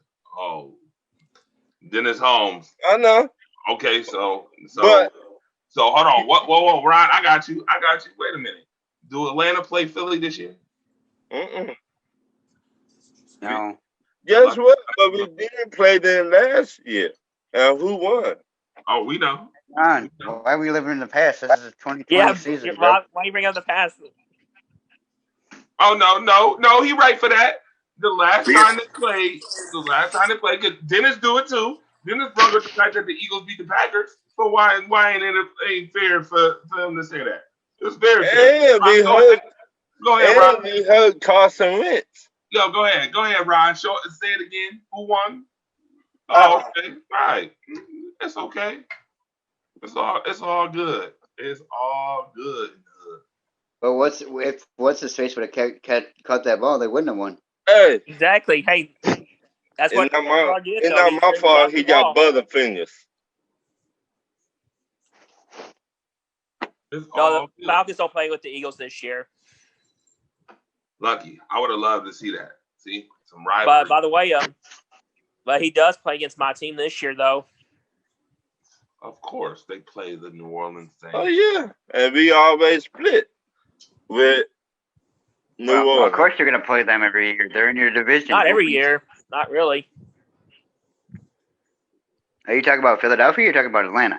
No, he's talking about the fact that they split. He said they don't split every year. Oh yeah, we do.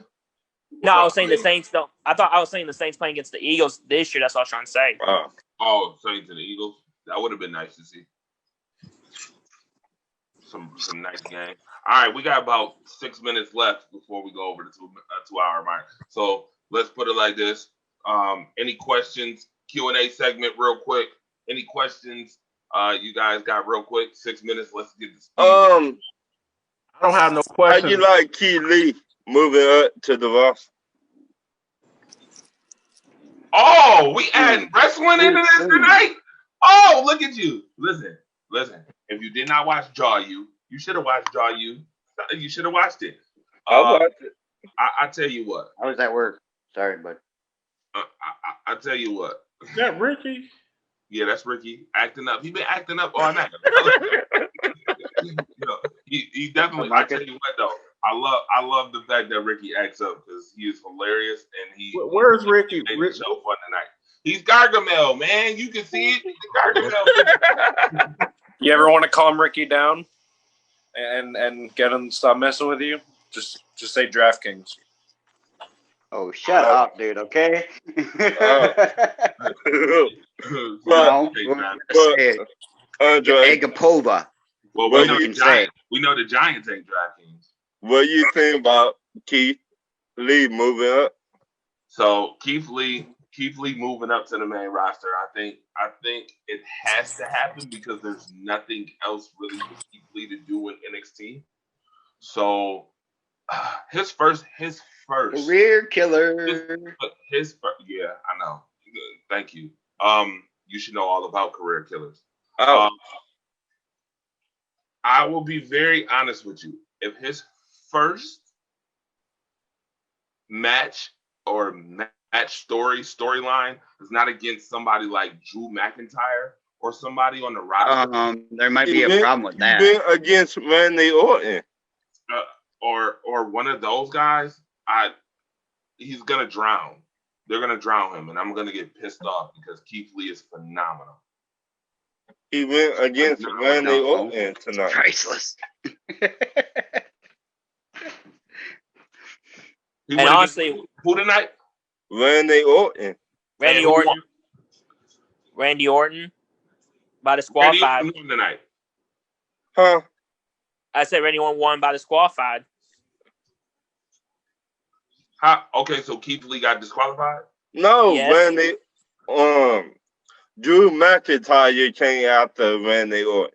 During the match, though, that's why I said Randy Orton won by disqualified. So Randy Orton won by disqualification. Yes. I didn't get to finish watching Raw.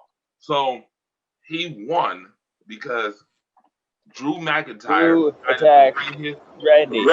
Randy Orton attacked Drew McIntyre. Right. No. Just let me get to the doggone Ethan. Show your face, Malcolm. Can we see your face? Don't mute yourself now. I'm still at work. I'm trying not to be too loud here. Oh no, you good. I just wanted to see the cows go round real quick for the. It's already past that point. Oh, okay, for the network. I was hoping we was gonna get that for the network. But nevertheless, yo, you see what I'm talking about? That's what I'm talking about. Like Drew McIntyre, you could have came after the match was over. Like you had to come in the middle of the match with a new person like Keith Lee, who's making his grand entrance to Monday Night Raw. You had to come up here and ruin. You had to do that. Like Randy Orton attacked Drew McIntyre. He kicked him in the head twice. So Drew McIntyre came out and got Randy Orton. Man, you wait till that after the match. Yeah, This is talking about it's creative. also nuggets. I would just wait after the match was over, not during the match. Right. I just Why? Keith Lee. Listen, Keith Lee is too good to have his debut interrupted by Drew Right. McIntyre, who just now, a couple months ago, finally won a championship for the first Right. time after being a bum. I'm sorry. Yes, I'm calling it being a bum, a straight job. Wait, whoa, we can't say that. Ethan might cry. Yo, whatever. Listen, after being a straight bum, I remember 3MB. Don't get it twisted. I ain't forgot Yeah, about I remember then too. Yeah, I remember that. And once again, it writers, yes or no? trash. Terrible. Drew Okay, McIntyre, so Drew we've been McIntyre's gimmick was garbage too. Don't just blame we've been it on saying writers. this It ain't forever writers all for the time. past 2 years. Yeah, but it ain't writers all the time, Ron. The gimmick was trash. His gimmick was terrible before. It was garbage. He was garbage. But that's a good question. Okay, but hold on. Who comes? Andre, who comes up with the gimmicks but the writers themselves? No. Wrong. Ethan, no. Vincent No. Kennedy McMahon Wrong. comes up with the gimmicks. Wrong. There is reports. There is reports out there, and you can go look them up after the show because we're about to go off the air anyway. Because Ron asked this great question. That creator, as far as their gimmicks, that the characters come up with their own gimmicks. In majority of the time, Vince rolls with it. When Vince has a problem with your character, then he says something about it. But usually the characters come up with their own gimmicks. So basically, they're trying to be like AEW. Listen, I'm telling you for a fact. Do you think that every single character that comes into WWE, Vince McMahon says, "Oh, this is what you're gonna be"? Shotzi Blackheart, you're gonna be the girl with the green hair that comes out on a little tank. On a little tank, hits I mean- the ring and goes, "Oh!" Well, I mean, I just saying, Vince McMahon been doing that, coming up with everybody character. No, Vince McMahon doesn't come up. I'm trying to tell you, Vince McMahon Right. does not come up with their character. The storyline is what they come up with, but the character, as far as who they are and who they portray, Vince McMahon doesn't originally come up with that.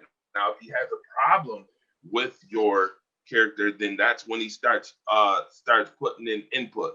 Like, Okay, so perfect example. I'll give you a perfect wait a example. minute, I got an example for you right now. Dusty Rose. Vince McMahon made Dusty Rose wear the yellow and black outfit. They tried to make Triple H's whole name something else and everything too originally, and he said no, he was doing Triple H. Correct. So Yeah, he came in the WWF So here's another as perfect terrorizing. example. Here's another perfect example where Vince McMahon actually hit. Do you remember Seth Rollins used to come out and that boring ass music, excuse my French, and the boring music that he had? It was Vince McMahon's idea to add the burn it down. That Vince McMahon added that, which was a hit, actually. Like, Vince McMahon isn't stupid all the time. It's I sometimes can't tell. the character. I mean, EC3 was straight trash. You gonna blame that on creative? we know they should never gave him a job. Got it. McMahon pay Andrew Luck's dad yet? We know the man was trash. Right. Did he pay his dad yet? That is hilarious, Jared. I We mean, know he was trash. Oliver Luck was asking for his money. He wanted to know where it was. I don't know if he ever got it though. I don't know if he got it. I don't think That XFL commissioner money. Yeah. But nevertheless, all right, we're going off the air. We can talk after the air. I want to thank everybody for being on right now. Des, what up? Ethan, what up? Thank you. Ricky acting up as usual. Well, 3-show slate tomorrow too. Yes. 3-show slate. Fight the mic at 2:00. Talk your ass. Get ready for it. Get Yep, so. and then Sam Sports Top 5 Tuesday in between. Absolutely. D-Man Smith in the house. Ron Yeah, Thomas in the building. it's a special shout out for Talkerish Tuesday. It's a 1 year anniversary tomorrow. Yes, it is. 1 year anniversary tomorrow. 1 year, y'all. Yep. The Alphabets is in the house too. Might be the Alphabets is in the house.